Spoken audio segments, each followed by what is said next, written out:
Mbote bande kwa landi ya Kinactu Télévision tozali bongo lelo awa na rivière Njili na maya Njili bipai wapi mbula makasi oyo nokaki na mikolo eleki esali batu bakufi ebele ebuki banda kwa batu ememi bamituka batu lelo tokiti bongo awa po tozwa avis ya population.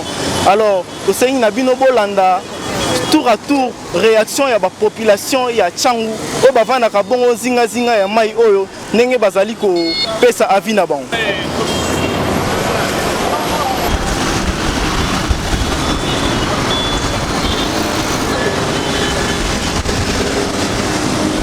Oui, voilà bandeko balandi ya Kinactu Télévision 42 tolobaki toza awa place Mboule Beta Kima etondi toza réaction à population, réaction à quelques personnes baluka ba ebisa biso ndenge nini makamango eleka kezaki ndenge nini tomoni mama awa mbote mama. Mbote papa. Maman ovandi na quartier oyo? Oui, na vandi na quartier. Mama tomoni Mboule Beta Kima makasi bakoto oyo pema etondaki ro ebisa biso ezaki na ndenge nini? Bon, Mboule Beti ebetaki vers 15h parce qu'il a installé à 5 ans. Bah événement ouais ça là mingi en avril mais et débordant en Boéti. Et ça il y a deux fois ma Congo tindi mai nenge mataka et souka nanga ba niveau muki. Mais à tout vraiment c'est une catastrophe. Donc il y a mingi na mois d'avril et débordant bon mais à gravité on a mai kiti. Donc qui n'a pas 15 heures passées et ben là qui a l'emballement qui lancé à 16 heures. Donc nous avons perdre biloko, tu perdre bana na mito kutu, nous avons lancé courant, on a lancé pas toi bon ça banda kuna bango, malgré tu perdre biloko, balancer courant moi na moi tu kufa na siko na timbiria. Donc on a tout perdu, na on a zaboé sans bilamba, sans nini. Bon, suite à Marambo et l'équipe, dégâts et l'équipe, recommandation ni nous ça pas autorité pour tout le monde bandi comme ça va sinistrer bazoa qui bon taki bon kuna na stade Tata Raphaël. Yo recommandation ni nous reformuler pas autorité ba e ba Rolanda ou ça bibi.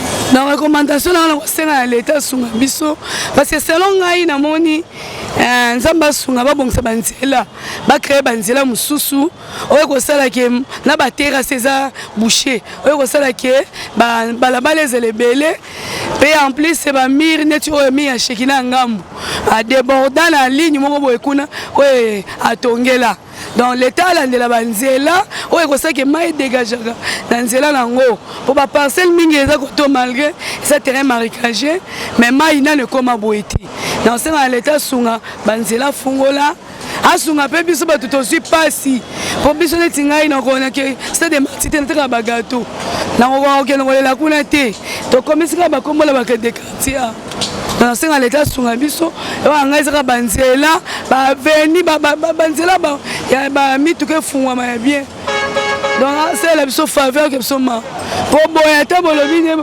donc ils sont balobi ki batika et ko sala ta après 2 ans que to sala ki raté et ko ya plus que wana de ko sala dégâts makasi pour ba mingi baza ba mapango to na place au Kennedy va y déborder suite ya banzeleza. OK, merci beaucoup maman totonde boton. Oui voilà bandeko binomo bouti olanda maman de lobby à perdre bilo rebellé à perdre ba marchandise nae. Torosa réaction il y a papa Aza juste à côté, il va devoir ajouter quelque chose par rapport aux dégâts qui a causé la pluie. Bonjour papa. Bonjour mon frère. Vous habitez le quartier? Non, mais je suis au niveau des Riflards. Toujours est-il que je suis professeur dans une école périphérique qui se trouve quelque part là, sur la première rue des Bonhommes. Alors moi je suggère, franchement, je vais d'abord rappeler que au temps de la colonisation, évidemment nous étions encore de tout petits enfants, mais il était strictement interdit de bâtir, de lotir des maisons dans les rayons de la rivière Njili. Donc pas avant 300 mètres.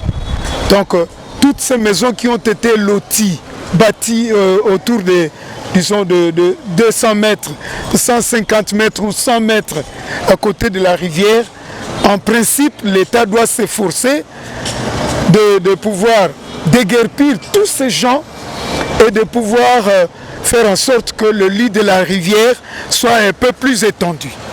Parce que l'eau doit avoir un espace suffisant pour pouvoir se déplacer. Mais les Kinois voudraient à tout prix avoir une parcelle dans la commune de Matete, dans la commune de Limete. Et on veut à tout prix construire même à côté de la rivière, tout juste à côté de la rivière. Donc ça vraiment, ça nous déshonore. Maintenant, tous ces dégâts ici, il y en a qui sont en train de jeter des pierres contre le gouvernement. Mais la première faute nous revient à nous. Nous ne pouvons pas construire non loin de la rivière. Donc l'État doit tout faire pour déguerpir ces gens et faire en sorte qu'on puisse baliser un peu les lits de la rivière. Hein? Il faut vraiment un curage fort pour que la rivière puisse se mouvoir suffisamment. Hein? Ça c'est de un. Et de deux, les Kinois n'ont pas la culture d'incendier, d'incinérer les ordures, les bouteilles que nous jetons par-ci par-là. Si chacun pouvait s'arranger pour amasser toutes ces bouteilles et les brûler chaque jour régulièrement, je crois que nos caniveaux ne seraient pas pleins de bouteilles en plastique. Tout ça aussi, ça dérange tellement la ville de Kinshasa, qui est devenue vraiment presque une poubelle. Hein? Alors, au gouverneur de la ville, je pense qu'il doit faire des descentes régulières pour inspecter un peu, constater la manière dont les Kinois sont en train de gérer les caniveaux que l'État a pourtant bien fait construire. Donc il faut des descentes régulières dans des quartiers, hein, pour voir aux besoins. Mais est-ce que l'État peut manquer de l'argent pour engager des jeunes gens, pour ne fût-ce que faire le curage des caniveaux, ramasser toutes ces bouteilles, et les brûler quelque part, les emmagasiner, les brûler quelque part? Donc, je pense que c'était ça ma proposition. Merci beaucoup. Merci. Je suis le professeur Bimbu Bigues. Oui. Merci beaucoup, professeur. Oui, que Dieu vous garde et vous soutienne. Merci beaucoup. Comme on a M. Yannick Ngoma, Navandi na commune ya Massina, plus précisément na abattoir, place où problème est quoi libiso ya inondation. Donc l'impression est tellement désolant parce qu'il y a eu vraiment perte matérielle. Parce que auparavant, écoute la Rabiso, place on a pris exemple souvent, na entrée à Petro Congo, na cité ou bien cité Vallée. Ma écoute la Rabatu souvent, mais à Ranamo Katikati. Batu basatandaki kende mbule bete okoma na Katikati nde ba kolo ba maison, ba boutique, ba pharmacie, même banda ku bazu biloko ba matisi di ma di notre que non. Ma ekoko suka na moi milieu wana, mais subitement ndenge ma a débordé qui pendant la nuit wana tout wana eleki ba toiture et commis pendant le niveau ezaka muto na premier niveau na rez-de-chaussée na ye azo simba un peu mai. Mais le rondé salinga comme un souci on a rigolo beza que non, je n'ai pas compris. Namoni na bilili ndenge mokonzi mboka zui ya ba oyo bandeko mususu ya ngambu ya des bonhommes boye oyo bazaki touché na même problème, il y a une assistance, mais jusqu'à présent biso ba oyo to katima njiji, je ne sais pas soki toza na ngambu ya mboka mususu Congo ou bien toza bana ya papa te. Donc maloba nanga pene o sepele kota na ndako ya papa lokwa za papa ya batu nyonso ngambu ya biso oyo katima ya njili oyo abengi masina entre Petro Congo masina abattoir banambule bandaki nati esileli batu base débrouiller bango moko po babima. Jusqu'à présent il y a des familles oyo soko koti wana baza libanda bazolala libanda, donc biloko eza perdu, assistance mon côté oyo keza au bango baza un peu bénéficiaire par rapport à l'État na biso. Ok, en tant que moi na Tchango, en tant qu'habitant du district de Tchango, moi na Ndjili, au soit Massina, la recommandation nous repère sa autorité pour les catastrophes naturelles, l'humanité et Congo et Coco, parce que la recommandation nous repère sa autorité par rapport à Marambo. Bon, il y a Liboso, et que non, vis-à-vis que là où il y a de l'eau, ou bien il y a une rivière, ou il y a une fleuve, ndenge balobaka batu bakoyi ko tongate pene ya mai. Dans le temps de atala service na ya urbanisme atala ba loi ya créer ba conditions nino esengaka pour que ameme na biso ba remède moza tellement efficace qui va nous permettre que non un d'abord bandako eza pene ya mai ezali un peu soit détruit et permettre biso à ba grand carnivore et permettre que non si même il y a des formes il y a inondation bongo peu importe touché mais ezala ndenge touché le biso na auto sibirité o ya grave auto moni o ya plus danger auto moni ya mbala liboso pe to mona yango quoi en sens moko ya bongo. Je suis Madame Ndongo Bontolo Rachel. Nous sommes beaucoup mécontentes. On a vu les gens inonder le parcelle de la maison, la famille, tout le monde. Bon, je ne sais pas, on peut pas condamner notre population, on ne peut pas condamner notre gouvernement. La pluie, il plaît, c'est le Seigneur qui a voulu. Les problèmes c'est que les gens ils veulent construire la maison tout près des caniveaux. Bon, je ne sais pas. Bon, ce que je voulais dire, c'est ça. Donc, quelles sont les recommandations que vous faites aux autorités par rapport à tous les dégâts qui ont causé la pluie? Bon, moi je ne peux pas condamner les autorités. C'est le Seigneur qui a voulu qu'ils puissent pleuvoir. Par rapport à ça, l'autorité n'a pas de problème sur ça. La faute c'est à nous les Congolais, nous voulons acheter les parcelles là où ça se couvre les inondations et ce sont des caniveaux. Bon, c'est ça ce que moi je voulais dire. Merci beaucoup. Je vous en prie. Et le kona no tomoni te ko banda to Kinshasa. Mais le kona e boye biso tout moko tozolo bake il faut to yeba ndenge ni siko la kisi mutu soke soki ozo boa ka papier ou bien sachet ou bien nani mulangi oyeba place ni ya ko tia na poubelle. Ko mbulo ye kotiti elinge ba mususu chance belo ko le bomi batu mingite ko yaki ko bomba batu ebele mais tomoni nzamba sali ba la kisi biso ke biso nyonso tozwa kaka makambo na maboko toyeba ndenge nini kosalisa pe leta po leta ezali ngai ezali yo ezali ye po toyeba ndenge na kosalisa leta pe tosenga na bakonzi batia biso maboko bango pe biso pe tocha ba maboko bango pe batia biso maboko po tobongisa sinon te na moni o mbalo ekoya ti etondi ti na ba deuxième niveau ya étage. En tout cas, Nzamba Azali, Pote, Mingi Bazali na Bomoy. Merci. L'autorité doit être au bureau comme ministre. D'abord, Aya comme na banda kwa étage pour viser de Botambola. C'est ça notre problème. Na minute, je ne peux pas divulguer le Congo na monité. Il y a une fille qui vient de mourir dans la maison. Moi, je ne trouve pas nani. Maïe Tony na papa ou babimisi angote me balancer courant. La fille est partie. Alors nazo senga kaka ndenge media bozo la kisa bango bakita baya kutalaka on donne jamais aux sinistrés biloko modèle bazo pesa na 20 millions jamais mais biso autokozo ngo colonie faut balika chaque parcelle à 7 personnes ba pesi biloko esengeli 7 personnes ba l'équipe parcelle par parcelle avec celui qui est en train de prendre bonne note pour na ba combat ba ça a pris du temps nous dormons à la belle étoile toko sala nini nous avons un gouvernement responsable biso qui nous remplacer bango kunate.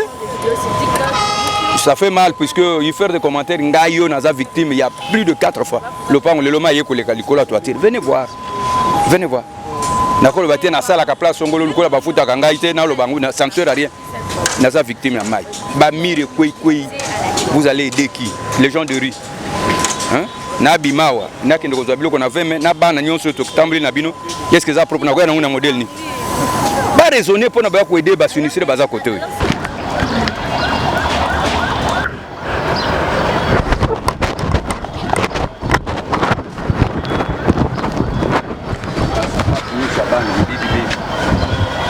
Il connu ça na c'est rédit. Tous les noms qui nous restent là ils ont multiplié.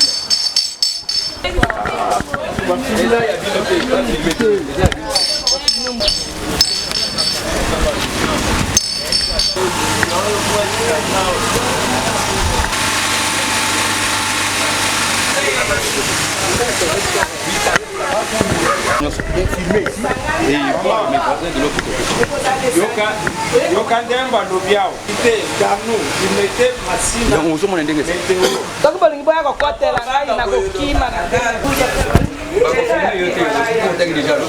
Voilà Bandeko Balandi, nous voici ici à l'intérieur du quartier. vous-même vous vivez de vos propres yeux des dégâts salemi ndenge ma etondi partout.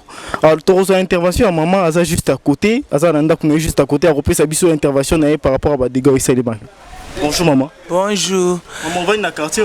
Na vandi na quartier Salongo limité. Tozana balabala mafema. Donc quartier Mobimba eza inondé. Biloko nyonso na mbongo ekwei na mai. Mai ezaki na niveau ya plafond. To baby si nyonso. Kutu jeune fille moko a chola kame. Gloire au Seigneur, te récupérer qui. Biloko nyonso baby bilamba mzungu betu nyonso tozana eloko te. Sikoyo premièrement tolinge eloko liboso gouvernement atali biso likambo mai na courant bo pesi biso ata 3 mois to futa te l'état to zongela ba biloko to salaka mimbongo echoli na mai tozana moyen te to mona facture ya SNEL na régie te bozwa biso en charge so boya pesi so ba sardine bo pesa mais eloko amune tozo senga bino courant na mai facture ya te 3 mois poto mona moyen nini toko zongela ba activité moyen zate na bilamba nzoto botala nde nazali eloko moko ezati papa bobino mo bomoni nde to perdre biloko nde za mo bimbala biso yango oyo bata mawa nde ba kabola biso bilamba oyo zo elamba oyo lata be pona biso moko biloko ndako ebebi yango ebele bilamba na biso ebebi ba bien matériel na biso ekei ba dossier na biso ba école ke dans l'état na biso likambo azo biso en charge tozo lia bien te de tozo kana condition bien te tala bangwinde basali biso tola la libanda ponge ça te poni ko veiller totala mai ko kota sube ko kota te do baso biso en charge de to choli biloko ebebi tozo la eloko susu te ata bilamba te sika ko la les ate ba mbetu nyonso to boaki dans l'état zo biso en charge papa tala likambo oyo ko kabola te ke bato ba venu wana biso pe dans la poste na bino lisungi na bino boya ko sunga biso de mama tela kolia loso semoule baso biso en charge na nyonso na photo to pe traitement parce que to fani na ba ma ya salité photo de traitement photo mela bakisi ba antibiotique ya makasi to na mbongo te to na eloko te.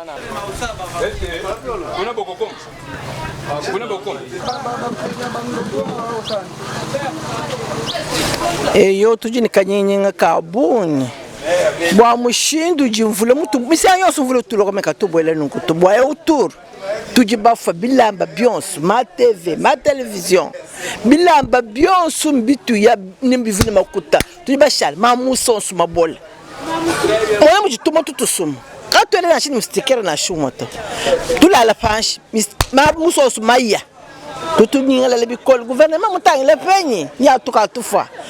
Mi kandi abana yose miya ma god bibuta bilamba tu bashala non mutu bashala quand tu es bilamba tu bilamba byose mbi tu jila ku gouvernement tu tangila koko aveni mafema numéro 19 tu bakenga tu bafa merci.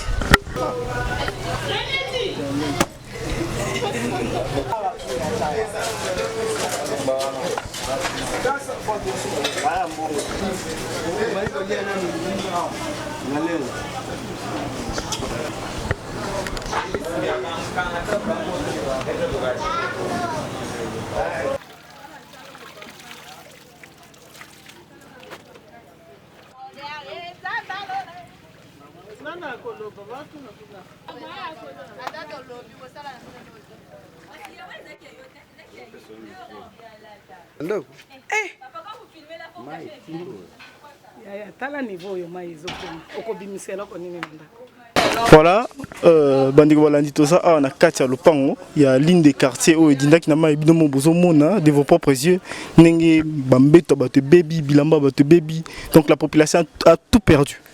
Alors toza a na maman ya lopango aoyeba koloba nini le kaki, elle va me dire exactement nini le kaki na kati ya lopango après cette pluie. Bonjour maman. Maman. Ah, vraiment toza na mawa ya makasi avato loba.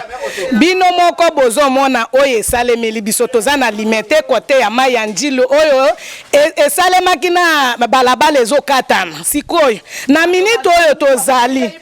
Toza na eloko moko te tomoni ba kano rapide eye. Kano rapide ezoloba kaka po amema famille moko $200. Sikoyo na place o biso tozali. Toza na Shekina côté ya Salongo nde biso tozali. Vraiment désolé. Gouvernement azomona ke bato mususu bakomi ko bénéficier ata na lipa na sardine oyo azopeso ekolongola moto na pasi oyo te. Nyonso ya ndako to perdre. Eloko ya kolala na bana ezate ya kolia ezate.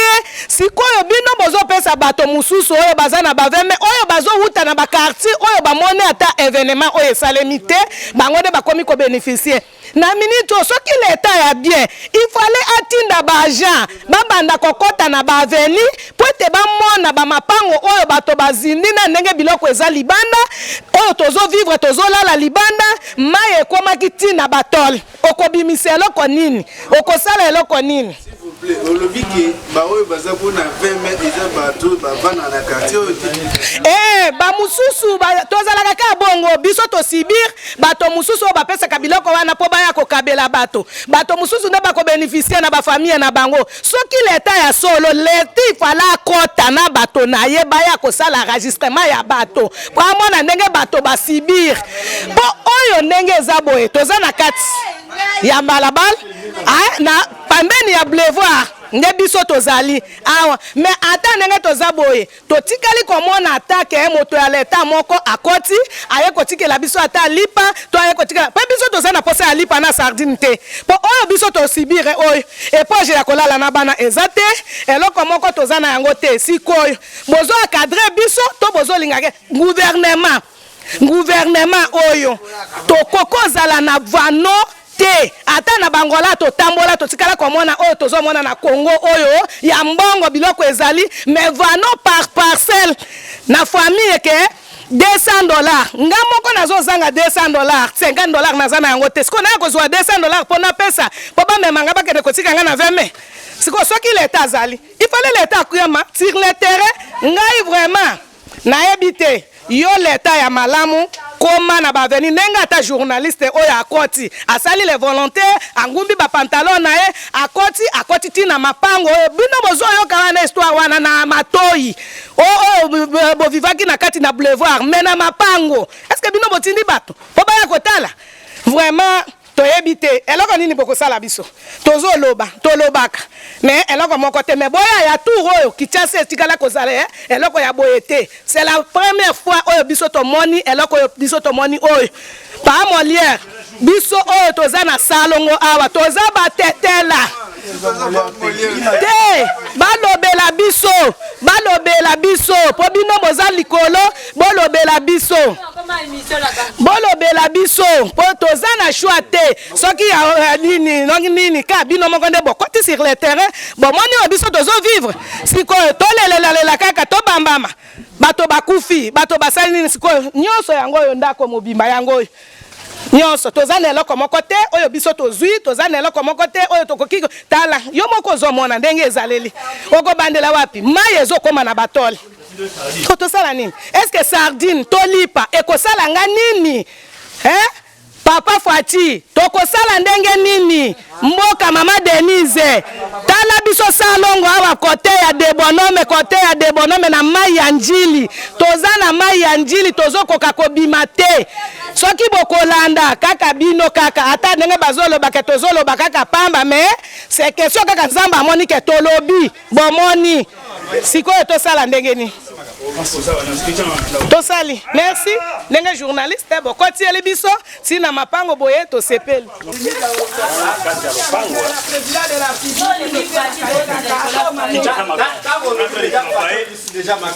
après plusieurs jours de non-assistance au micro en charge. Voilà.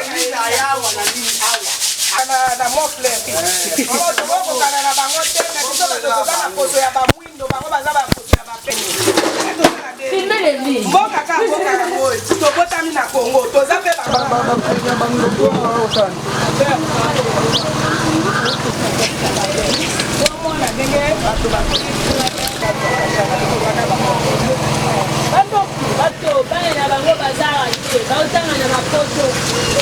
Badokima ya bana, mikanda ya bana, nyonso mikanda ya leta ya ba régie des eaux ya bana, mikanda nyonso ekei, ba plombe ya bana nyonso ekei. Siko, eloko nini? Eloko nini? Mombala akufa, bilamba nyonso ebebi, lopango edindi. Eloko nini ezangi papa, boti ya clôture na mai ya njilo oyo. Ata bopesinga mbongo lelo ekosila. Soki mai ekoti lisusu, epoli lisusu. Clôture, boti ya clôture na mai ya njili. Bato bazala na kimia. Esika mobali nanga atikanga na kende wapi lokola na kufi na alute. Pala lili bonyoko la bato boye bino boza bien na bandako na bino. Bien, ça m'égale. Ah, et fait d'abord. Voi nezali mayo ekota kusido eza scandale makasi. Eza makasi.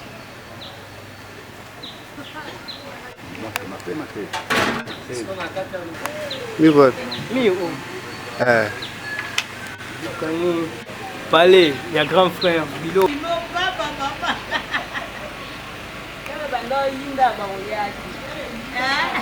Asi na wewe zo bwana. Pour le bien des gens n'en parlons pas.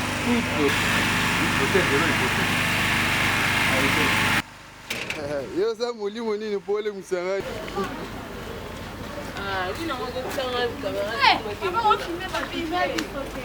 Est-ce que ma fille m'a otambola boui? Bueno. Canico eza kama canico estundi. Wabili kutoka ngode msema. Metangu ya mwende pili tozana kana. Mwende mingi bazo kubijio kwa bwanyo bazo tambola.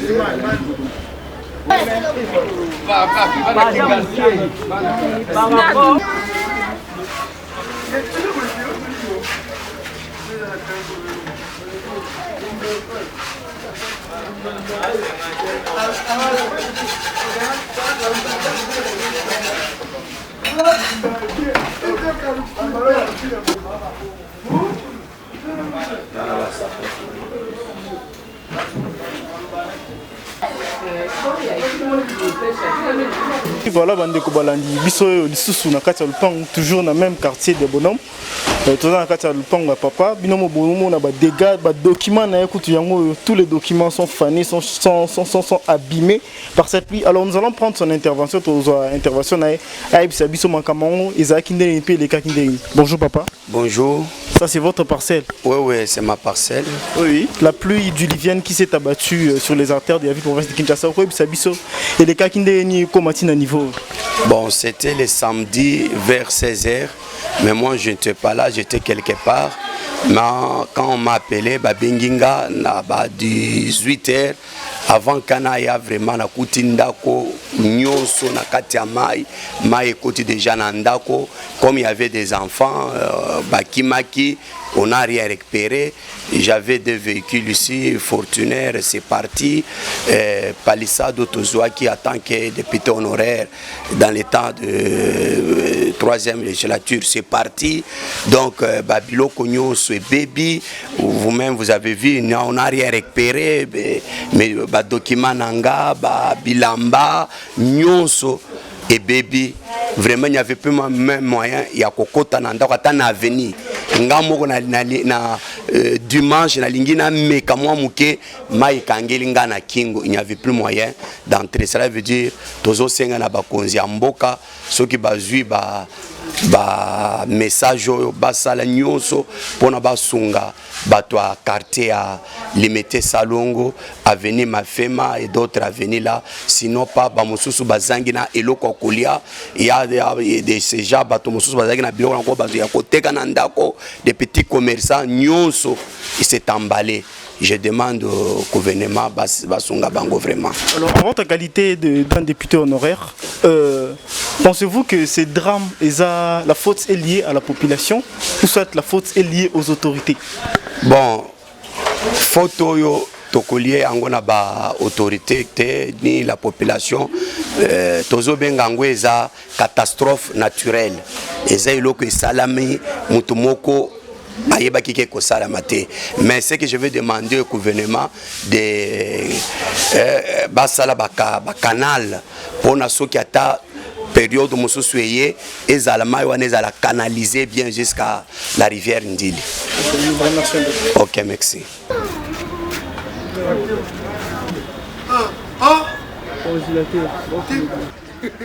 Quel boule. Bande comment Ndili.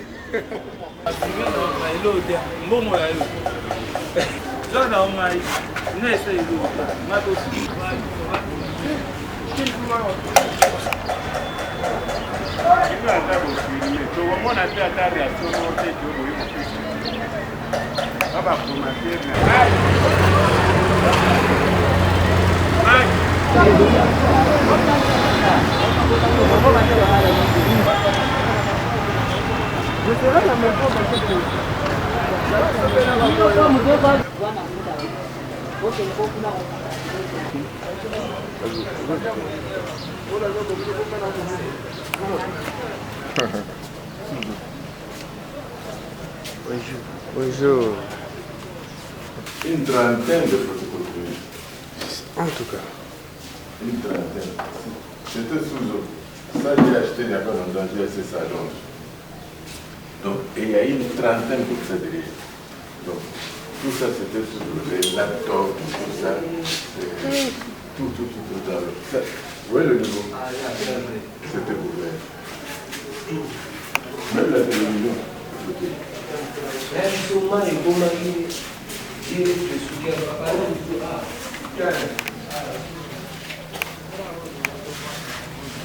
Il y a une trentaine de ballons de trucs. Bonjour, bonjour.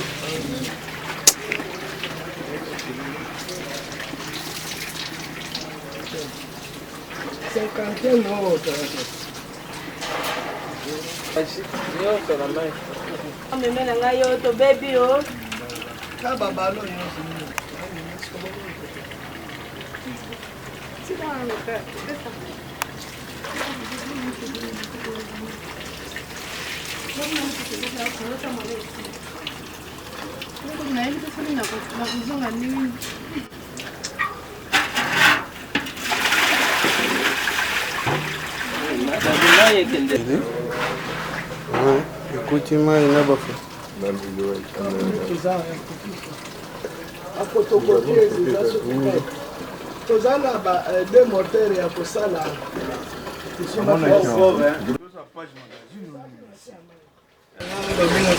Ils allaient Mamingi parce qu'en fait ils allaient Moutmoko a salé en côté mais ils allaient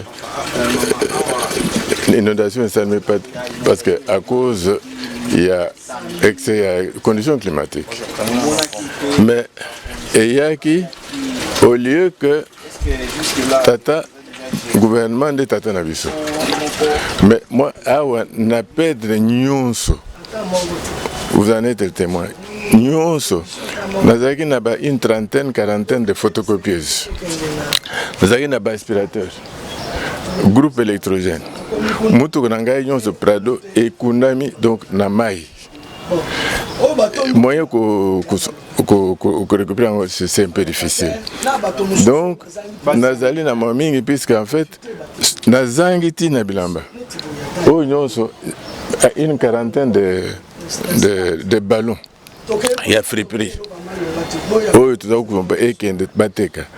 Oh, ils allaient pour Corée du Sud, na Séoul, parce que moi, j'ai azongi, ici, donc tout stocké à wa. Poté son gabiso. Nous ils allaient namai et baby nous bib. Groupe électrogène, ils allaient et baby. Panneau. Heureusement, ils ont l'écolo, mais eux, ils ont naissé et bébé. Babati aussi bébé. Donc, nous sommes en train de mais Nzambe a commis ça parce que nous sommes les carrément que nous avons. Mais alors, il faut que le gouvernement, même ce n'est pas la totalité, mais Kusunga Kaka. Kusunga pour que Et au niveau c'est bébé, ndako ils allaient refaire. Il y a reconstruire. Peut-être que bilo que belé ko bongisa. Mais to bongisa nini tant qu'on n'a pas de possibilité, pas de moyens. Donc le gouvernement a son abisso. Je ne suis pas le seul. Bah tu belé besoin de condition ngai. Kutu ba mususu et comment que les plafond. Mais net mutu ngai plafond il y a près de heureusement pour moi na kimsaki Toyota na kimsaki te pas de personne na ngai. Oh était na ngai wana na se amai est-ce que ko bonga e ko ngate. Donc tebi ke gouvernement za motemba balamu ya kosunga. Mais ndenge babimisaka mbongo ndenge ekomelaka bato ekomelaka biso te mingi oyo bakekuna balocataire akena ya vandi po nakanisi dans des années 2000 quelque balocataire bango nyonso bazwa bapango quelque part kuna mais biso bakolo mapango tozo eloko te bazoloba bazoya tozomona bango mais suite ezalaka te tobundaka biso moko boye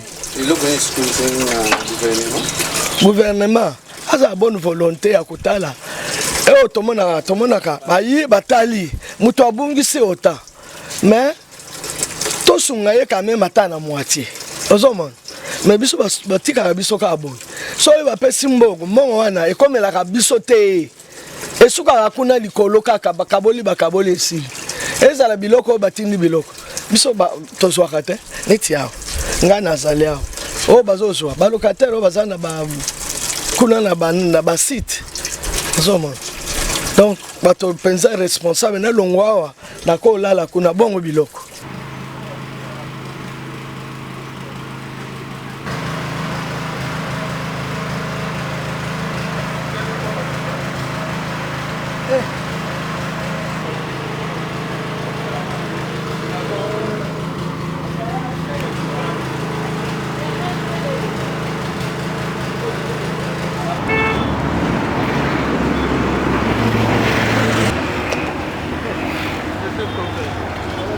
Et voilà, bandeko, touti na kati ya quartier, touti na kati ya baveni bino moro bomoni à travers ba image oyo to la kisi bino ndenge population eza victime ya inondation oyo bomoni bino monde ba biloko ba teke mituka ekei ba document ba te baby ba ndako ba te zindi ba perdre ba bien ebele bino bomoni nde to kota ki na kati ya ba mapangu ti na se ya baveni kuna pour refaire vivre bino ba conséquences il y a inondation oyo salemaki na mbula oyo utaki ko beta à la fois passée. Alors topesi bino matondo mingi pour avoir kolanda tranche ya émission na bino oyo qui na tu chez vous. Topesi merci longonya mingi na muto azaki na sima caméra patient ngoi topesi matondo mingi na madame la coordonnatrice Ritmua nga ya bino na pesi bino mbongo rendez-vous prochainement